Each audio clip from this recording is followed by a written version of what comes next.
Surefour, Lane Roberts, thank you so much for joining us today for our first On Point in 2019. You are an OG when it comes to Overwatch, and you've been able to sustain this high-level play for a few years. How have you done it, man? I think a lot of it is just my competitive drive. So it's just kind of like be better than other people or be able to try and see where I am compared to everyone else.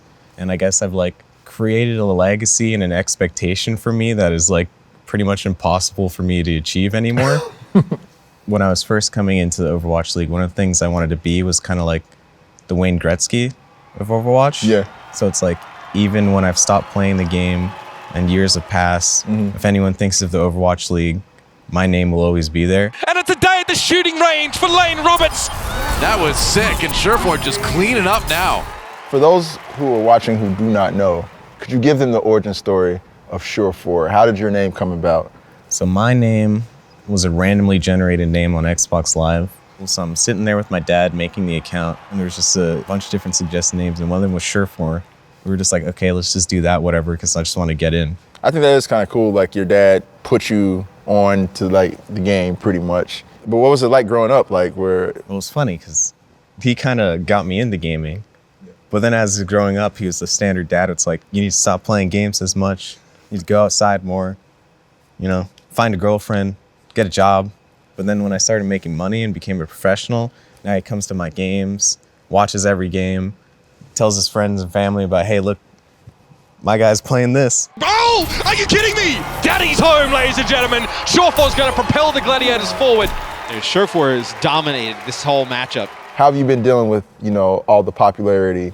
You got the third best-selling jersey in the league. Like, how do these things affect you? It's like, I like popularity a lot because then it shows you there's a lot of people that like you. And they appreciate what you do. But then at the same time, the public eye is on you a lot more. Sometimes when I go to like conventions and stuff, it's really nice when people ask me to sign their stuff. Yeah. But then at the same time, when it keeps happening and I want to like get out, I get anxiety because then I feel bad about the people that still want to sign it. But then I'm like, I do want to leave.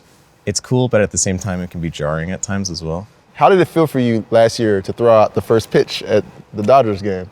For me as a person, I've never played baseball before. I practiced my pitch before it because I wanted to make sure I didn't mess up, because I knew a lot of people, if I messed up, would be like, see, these gamers, they don't play our sports. Right. They don't do what we do. You got a lot of weight on your shoulders at that point. It wasn't just for me. It was for the entirety of gamers.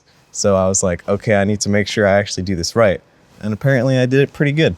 I could not be more honored to be sitting here with you, man. I think you mean a lot to the competitive scene. Thank you for being a part of the first On Point of the year, man. I couldn't think of a better way to do it. Thanks for having me.